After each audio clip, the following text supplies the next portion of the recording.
कभी कभी हम बहुत ज़्यादा सोचने लगते हैं और इतनी ज़्यादा नेगेटिव थॉट्स आने लगते हैं कि हम परेशान हो जाते हैं अपने खुद के ही थॉट से। जैसे कि राधिका एक लड़की है जो कि हर वक्त डर से डरी रहती है। कोई कहीं पे भी उसके घर वाले बाहर जाते हैं या फिर उसके पापा बाहर जाते हैं। मेरे पास ही आप कल की केस है कि उसके पापा तक बाहर जाते हैं, किसी काम से जाते हैं, वो काफ़ी डर जाती है और उसके मन में बहुत सारे नेगेटिव थॉट्स आने लगते हैं कि वो जाने भी नहीं देना चाहती है अपने घर वालों से को। तो बहुत परेशानी होती है जब हम ओवर थिंकिंग, एक्स्ट्रा थिंकिंग करने लगते हैं। हम खुद अपने आप से भी परेशान होते हैं और हमारे घर वाले भी हमारे बिहेवियर से परेशान होने लगते हैं, क्योंकि उन्हें भी समझ में नहीं आता है कि आखिर कैसे रोका जाए और कौन सी बात मानी जाए, कौन सी नहीं मानी जाए।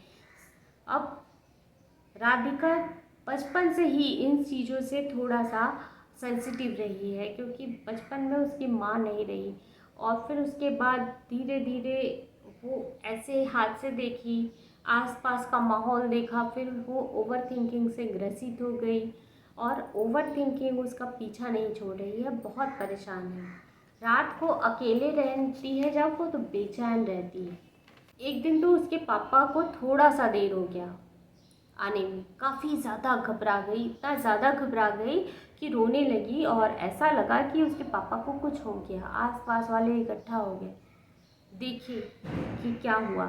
पता चला कि उसका बस आसपास वाले जब इकट्ठा हुए, उसके पापा आए, फिर पता चला ऐसा कुछ नहीं हुआ था। बस यूं ही उसकी ओवर थिंकिंग की प्रॉब्लम की वजह से वो काफ़ी ज़्यादा परेशान हो गई थी सोच सोच के, और नेगेटिव थॉट्स उसको चारों तरफ से घेर लिया था और इस तरह से वो बच्ची परेशान हो गई।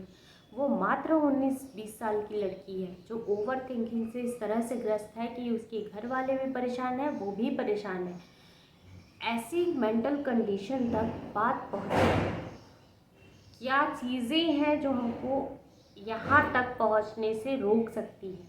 ओवर थिंकिंग का अगर आपका फर्स्ट स्टेज है तो यहीं पे रोक दीजिए अपने ओवर थिंकिंग को। ज़्यादा सोचने की आदत हमेशा बुरी होती है, ज़्यादा सोचना अच्छी बात नहीं होती है।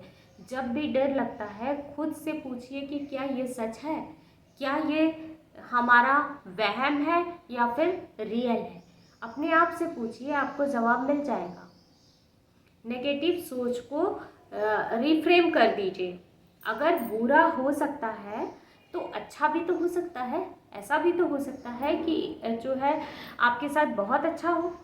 तो नेगेटिव थॉट को पॉजिटिव में चेंज कर दीजिए। जब भी नेगेटिव थॉट आपके मन में आए, कोई भी बुरी भावना आए, तो उसे निगलेक्ट कर दीजिए और निगलेक्ट करने के बाद अपने आप से कहिए कि नहीं, ये बहुत अच्छा होगा, मेरे आसपास बहुत अच्छा होगा। जो भी थॉट अगर काफ़ी डरी हुई थी तो उसको, अपने थॉट को अगर चेंज करना है तो बहुत ज़्यादा उसे अपने ऊपर वर्क करना होगा, अपने नेगेटिव थॉट को पॉजिटिव में चेंज करना होगा। मैंने राधिका से बहुत पर्सनली बात की, सारी चीज़ें जानी, फिर निकल कर आया कि वो बचपन से ही थोड़ा थोड़ा सोचती थी और डर जाती थी, किसी ने ध्यान नहीं दिया इस चीज़ पर।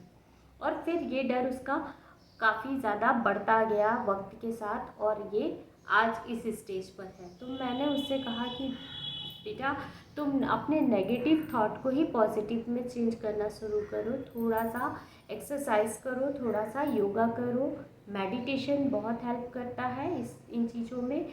फिर प्लस आप अपने जब भी नेगेटिव थॉट आए आपको, उसे पॉजिटिव में कन्वर्ट करने की कोशिश करो। उसने किया और उसको अब बेटर फील होता है, तो मुझे बहुत खुशी हुई। मुझे लगा कि मुझे अपने दर्शकों को भी ये बात बतानी चाहिए, अपने व्यूवर्स को बतानी चाहिए, ताकि उनकी भी हेल्प हो सके।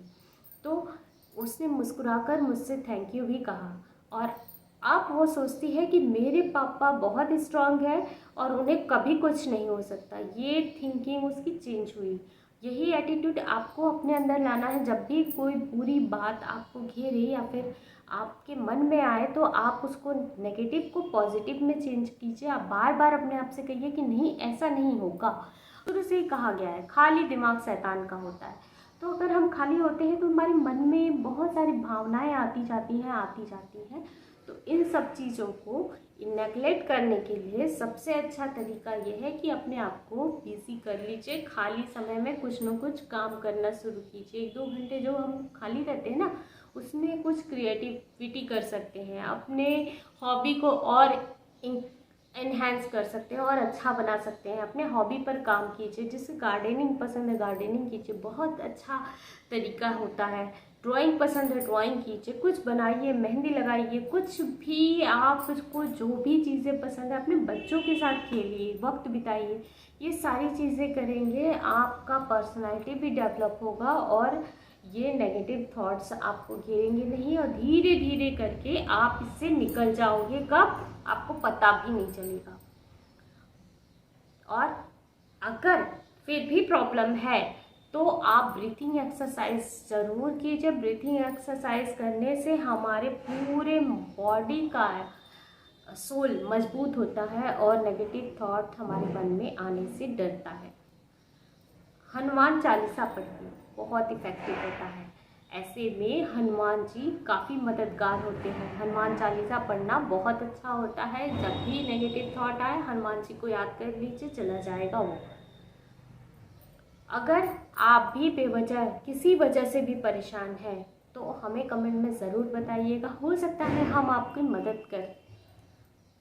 यदि वीडियो पसंद आया हो तो शेयर कीजिए, सब्सक्राइब कीजिए और अपने दोस्तों के साथ शेयर ज़रूर कीजिए। मेरी भी हेल्प होगी और उनकी भी हेल्प होगी। धन्यवाद।